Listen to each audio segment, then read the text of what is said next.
In today's video, we are going to look at a game played between Khalid Abdul Razak versus Postny Evgeny in English opening in Egypt 2008. So let's start with our game. Knight f3, knight f6, c4, e6, knight c3, bishop b4, and queen c2. I think actually White's idea was to avoid the most known theoretical lines over here because of the difference in rating. Khalid Abdul Razak was 2406 and Postny was 2674. So that's why I think he avoided the opening lines. Now c5, a3, bishop a5, and now over here our title comes that let's stop thinking about the positional maneuvers, positional planning, and extra, etc. Let's see some action over here. And here, white is attacking the actually king side very strongly, and it is already very hard actually for black to castle on the king side. Black played the move d6 instead, but there is one game in this position which has been played, and that was uh, between Van Valley and Nadish. And in that game, he went out for the move knight c6, g5, knight h5, knight e4, d6, e3. The point of this e3 move actually over here on the board, if you look at, the point is that white wants to play the move, sacrifice his pawn over here for the immediate development of his bishop. This is the point. But in the game, he went out for the move d6 over here. And now on the next move, black is saying that I am going to play the move h6, stopping your knight coming over here and stopping your pawn coming over here. And g5 by white was played as knight was hit. I want you people to pause the video and think I am going to give you two options over here. One is which is in knight fd7 and the second one is knight h5. Which would you consider and why would you consider that? The move played in the game was knight fd7. And I think black thought that he was playing correctly, and but the problem is that knight is active over here on h5, more active than over here on fd7. I want to show you that why knight fd7 is a bad move, because he is going to develop his knight to c6. This bishop of his would be blocked over here. Whenever white plays this move with the support of this rook, this bishop would have to go back. And you will see that all of these five pieces would be over here on just these squares. And there will be no defense for the black king over here on the king side. So that's why this move was wrong. Instead, knight h5 was active on. Because after that, black was going to play the move bishop, knight to c6, bishop to d7, he was going to castle, knight c6, and this was the best way. The queen might come over here, defending, doing the defense, and this bishop can move back to c7, and then this pawn could be moved. And this was the best way, but in the game, he went out for the move knight fd7. Now white played the move knight e4. And here he is threatening the pawn on d6. So bishop has to move back. Bishop to c7. Instead of over here, if black tries the move queen e7, then the problem is the move b4. White is sacrificing the pawn. If you take it, he take it. Bishop into pawn. Now the problem is queen b2. It is threatening the bishop and it is eyeing this pawn over here. That's why after this move, knight to e4, bishop returned back to protect this pawn. And you are going to see that all of these black pieces are going to be on these squares. So in the game, b4 was played as the bishop is coming to b2 and eyeing the diagonal a1, h8. Now knight c6 by black. Now black is threatening to take the pawn on b4. But who is saying to protect that pawn? Bishop e2. Eyeing for the diagonal, hitting the pawn. Now how to protect it? If you play the move rook to g8, you will lose the right to castle. So that's why to protect it, you are going to play the move e5. But there was another continuation also. Castle. Rook g1, now e5. And this was the best way actually to stop the attack of white, which was very gruesome. But in the game, he went out for the move instead e5 over here. But now the problem is that h4. Now white is threatening to play the move h4.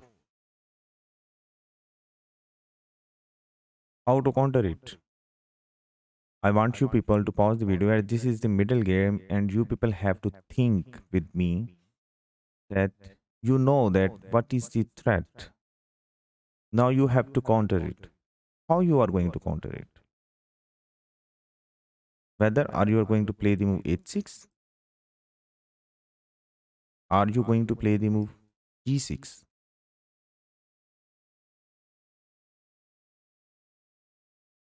Are you saying that you are going to grab the pawn instead of playing both of these two moves? What would be the move you would prefer in this position? And the move was c into b4 because it weakens the square for the knight.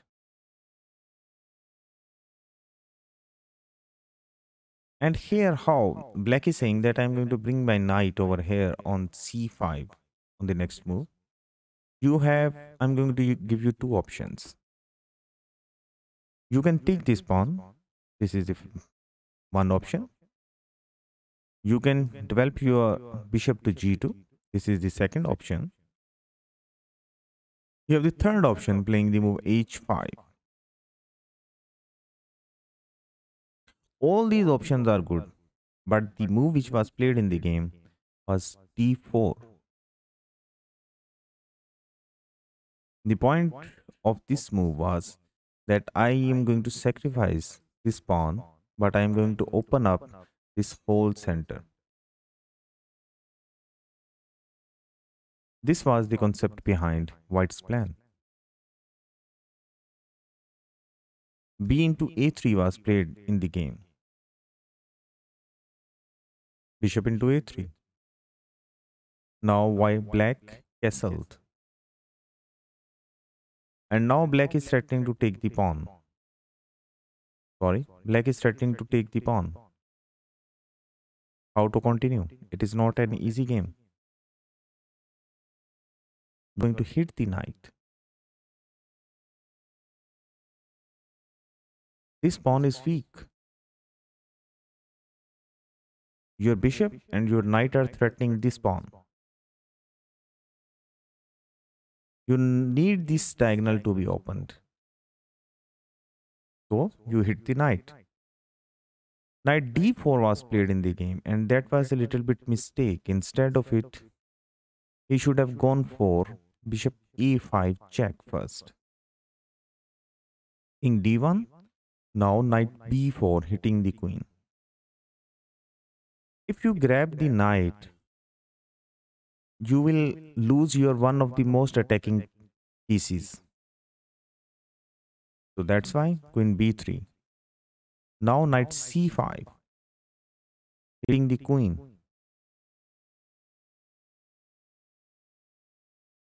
Knight into knight, d into c5. Knight into pawn, giving back the pawn. Now f6, g into f6 and rook into f6. And this was the best way to continue for black. But instead he went out for the move knight d4. Now knight into d4, and now he played the move bishop a5 check. But now you see the difference. There is no knight to threaten this queen over here. Instead, it was best to go for the move into d4. After knight into d6, knight e5, and the position was equal. But now he went out for the move bishop a5 check. Now king d1, and now you may see that this king is not being castled, but it is more safe than this black king. Into d4. Now knight into d6, bishop c3, protecting the pawn and hitting the rook. Rook a2 was played. I want you people to pause the video and think that what happens if you play the move rook b1. Just pause and think. What happens if you play the move rook b1? The problem is that by playing the move rook b1, you loses the initiative in the game because now queen a5, hitting your bishop. Knight has to move back to protect the bishop, and now a6, challenging the knight.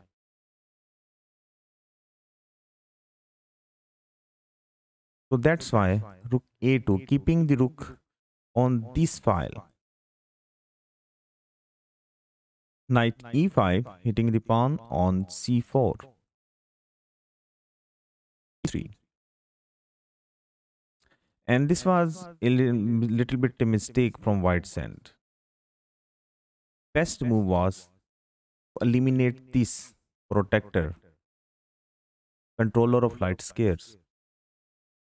Because knight into c8, rook into c8, bishop into f8, knight into c4, and now the move e4, hitting the knight. King f8, now bishop into c4, rook into c4, and rook into a7. And in this way, white was better actually. But now, after e3, the problem is bishop g4 check. Now black's one of the last pieces has got active. King c1, and now bishop f3, hitting the rook and saying that I am going to control this diagonal afterwards by the support. Rook h3 was played. And usually, this move is not considered very well. Instead of it is being taught when you are learning chess that keep the rooks on active files. But here this move rook h3 is very best. It is hitting the bishop, being protected by the bishop, and it is going to move over here on g3, and these pawns are going to move forward. So queen d7 was played by black. Now e into d4, bishop into d4, and here white went wrong. The black's threat is to play the move g4. I want you people to pause the video and think that how white can keep the advantage in the game alive. You want to stop the threat of queen g4. How can you stop the threat of queen g4? The move in the game was played rook into f3, and that was a mistake. The best move was you are going to stop the queen from coming over here by exchanging the queens. Because now, if black says I am not going to exchange the queens easily, queen into d7, bishop into d7, now rook b3. You are hitting the pawn. b6, protecting the pawn. Now rook d2. You are hitting the bishop. Bishop has to move back. Bishop c5. B into c5, b into c5, and now rook e3. You are hitting the knight. f6, protecting the knight, and now knight e4. You are creating pressure on this pawn, and you are also saying that I'm going to win this pawn. But in the game, he went out for rook into f3, taking the bishop.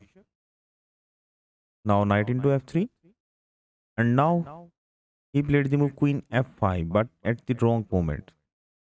Now the position is so equal. Knight e5 was played by black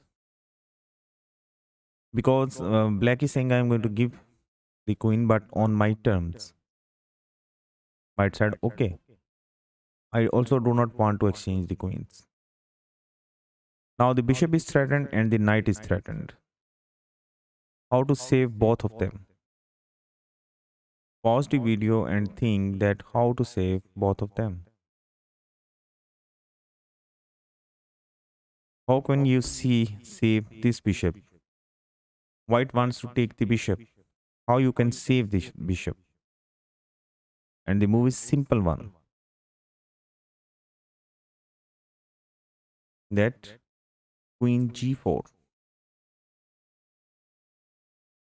Now white would have to exchange the queens. Queen into g4, knight into g4. And now knight f5, threatening the bishop. Bishop has to move. So bishop b6. Now this is the position in front of us. The pawns are equal, the pieces are equal. Now white is threatening to take the rook. So how to continue in this position? I want you people to pause the video and think that it is white's to move and how he should continue. And the move he made in the game was a tremendous one. You are threatening to take the rook. Is there any better move than this in this position than taking the rook? Yes, there is. And the move is c5. I have two bishops. And these two pawns would be a monster. So that's why I don't need your rook. That's why this is an unusual game. Not a usual one. d8 by black. Now rook e2. The point of rook e2 is that now this rook is stuck. This rook can't move to e8. And that was really an awesome move. And the second thing to rook e2 move is that now it is threatening to play the move rook e4. And then this knight would have no better squares to go to. Here black made a mistake and played the move. Sorry. Not here. He played the move f6 to exchange these pawns and make some escape route for his knight. Bishop to h3. Hitting the knight. Now knight e5. Now black is threatening to give the check. Then he want to maneuver his knight over here, hitting the bishop and controlling this square and hitting this pawn. Now how you can stop this check? You will have to move your king.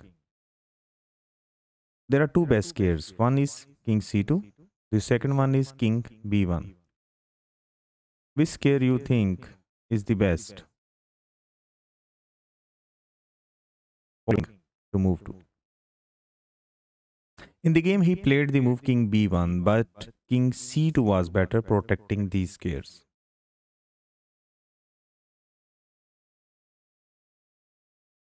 He played the move knight c4, hitting the bishop, but the best way was to play the move knight d3. The idea was still that he was going to play the move knight f4. That was the best move. In the game, he went out for the move knight c4, hitting the bishop. Now bishop c1, bishop a5. Now you have these two pawns, and you want to create one of them a passed pawn. Now pause the video and think that how you can create this thing. How can you create a passed pawn out of these two pawns? And the move was rook c2, hitting the knight. The knight has to move back, knight e5. Now first, knight d6. You are hitting the pawn on b7. F into g5, bishop e6 check. King has to be far away. King h8.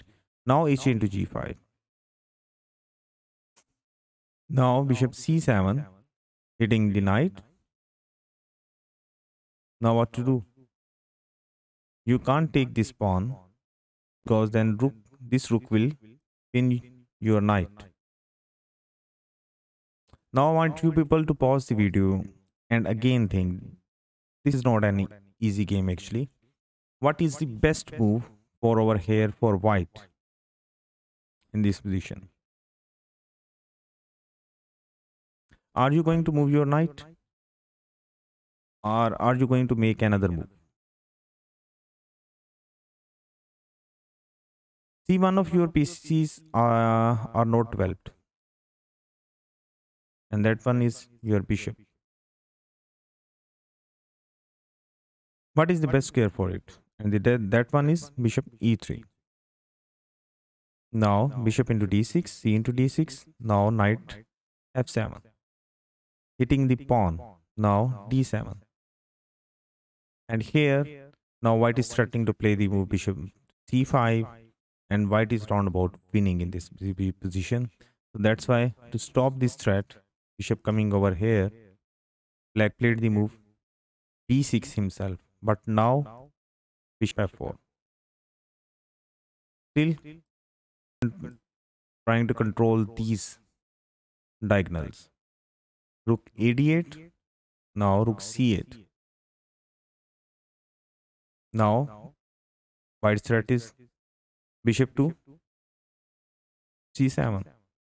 But black can't hold it because after king g8, there was no way actually to stop it. King g6, hitting the knight, h into g6. And now you see that this king is very far away. The pin is very dangerous. Bishop c7 hitting the rook, rook into c8, pawn into queen, rook into c8, bishop into rook. And that was actually a game over, but they made at least 3 to 4 moves more. King f8, d6, king e8, now f4, g5 and bishop e6. Now threatening to take the knight. And here at last black resigned the game. So what do you learn from this game? The thing you learned from this game is that you will have to create plans to make your pieces more active and get the space out from your opponent pieces. This is the plan you must have in your mind. So if you like my video, kindly subscribe and hit the bell icon button. Thank you very much.